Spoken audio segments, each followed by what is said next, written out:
और अब खबर पाकिस्तान से, जहां पर पाकिस्तान के एयरबेस पर बड़ा हमला हुआ है और इस हमले में कई सैनिकों के मारे जाने की खबर सामने आ रही है। पाकिस्तान के मियांवाली एयरबेस पर यह बड़ा हमला हुआ है और यहां पर इस हमले में भारी नुकसान की खबर सामने आ रही है। तमाम एयरक्राफ्ट जो है वो यहां पे बर्बाद हो गए हैं। खबर सामने आ रही दरअसल कि इस पूरे हमले में 30 सैनिकों की मौत हो गई है। मियांवाली एयरबेस पर यह हमला किया गया है। हमले में 40 एयरक्राफ्ट की तबाह होने की खबर भी सामने आ रही है। दरअसल जो पाकिस्तान अब तक आतंकवाद को लेकर जिस तरीके से आगे बढ़ता रहा, वही आतंकवाद आज पाकिस्तान पर भारी पड़ रहा है जब पाकिस्तान के मियांवाली एयरबेस पर बड़ा हमला होता है और इस हमले में 30 सैनिकों की मौत हो जाती है और इस हमले में 40 एयरक्राफ्ट बर्बाद हो जाते हैं। दो तस्वीरें हैं आपकी टीवी स्क्रीन पर, जहां पे देखिए किस तरीके से ये बड़ा हमला होता है और इस हमले में 30 सैनिक अपनी जान गंवा देते हैं जबकि 40 एयरक्राफ्ट यहाँ पे तबाह हो जाता है। और इस वक्त हमारे साथ वरिष्ठ पत्रकार जमीर अली दातो जुड़ गए हैं। जमीर अली जी, सबसे पहले तो ये बताइए आप तक क्या जानकारी पहुंच पा रही, क्योंकि आप वहां पाकिस्तान में मौजूद हैं। ये जो हमला हुआ है, किस तरीके का ये हमला था और अभी वहां पर क्या हालात हैं? जी बिल्कुल, आज सुबह सवेर ये हमला किया गया है दहशतगर्दों की जानिब से। उन्होंने एयरबेस की जो दीवार थी, सिक्योरिटी दीवार, उसके ऊपर लगी जालियां काट कर तो वो अंदर दाखिल हो गए, जिसके बाद वहां से उनके अंदर जेमस भी लगे होते हैं और दीगर सिक्योरिटी आलात भी लगे होते हैं। तो सिक्योरिटी फोर्सेस को इसकी मालूमात जैसे हुई तो उसके बाद ऑपरेशन शुरू किया गया है।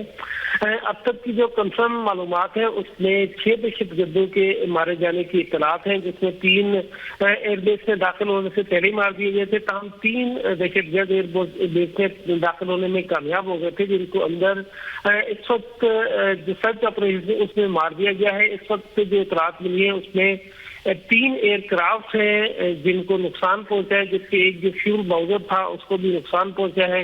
इस वक्त पाकिस्तानी फोर्सेस की जानिब से एयरबेस के अंदर जो क्लियरेंस ऑपरेशन है वो अभी भी जारी है। ताहम इस वक्त की जो इतलात है उसमें ये कंफर्म हो गया है कि अब तक जो 3 दहशतगर्द अंदर मौजूद थे एयरबेस के, उनको भी मार दिया गया है। ताहम अब तक किसी भी पाकिस्तानी सिक्योरिटी फोर्सेस के किसी एहलकार की शहादत की इतलात मौसूल नहीं हुई है। इस हवाले से पाकिस्तान में जो पाकिस्तान आर्मी, जमीर अली साहब, इसी बीच ये भी खबर सामने दरअसल आ रही कि F-16 के तबाह होने की खबर सामने आ रही। दूसरा, इसमें एक संगठन भी आगे आकर के जिम्मेदारी ले रहा है पूरे हमले को लेकर। इस संगठन को लेकर क्या जानकारी आपके पास सामने आ रही है?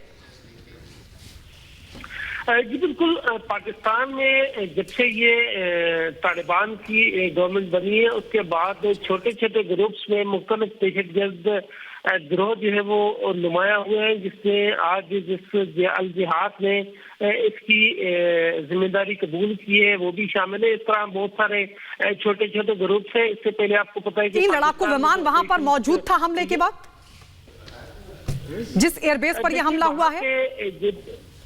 जी बिल्कुल, जो मियांवाली एयरबेस है वहां पर जो एयरक्राफ्ट है वो एनी टाइम मौजूद होते हैं। वहां पर 3 एयरक्राफ्ट है जिनको नुकसान पहुंचा है, जिसकी कंफर्मेशन की है ISPR ने। तो ये तो तस्दीक हो चुकी है कि 3 जो पाकिस्तान के जहाज थे उनको नुकसान पहुंचा है और उसके साथ साथ जो फ्यूल बाउजर था उसको भी नुकसान पहुंचा है और इसकी भी बाकायदा तौर पे ISPR ने तस्दीक कर दी है कि वहां पे 3 जो जहाज थे उसके साथ साथ एक फ्यूल बाउजर को भी नुकसान पहुंचा है। जबकि उसके साथ साथ ये जो दहशतगर्द थे क्योंकि खुदकश बमबार थे तो उन्होंने अंदर जाने के बाद फिर उनके खिलाफ ऑपरेशन की गई, तो उसमें दीगर जो तफसीलात है वो भी अभी सामने आना बाकी है। लेकिन अब जो इत्तलात है उसमें। शुक्रिया जमीर अली जी हमारे साथ जुड़ने के लिए। पाकिस्तान से वरिष्ठ पत्रकार हमारे साथ जुड़े थे जिन्होंने ये साफ बताया कि कैसे वहां पर F-16 लड़ाकू विमान भी मौजूद था और एयरबेस पर जो हमला हुआ है जबरदस्त नुकसान। और इस बीच एक बड़ी खबर आपको बता दें,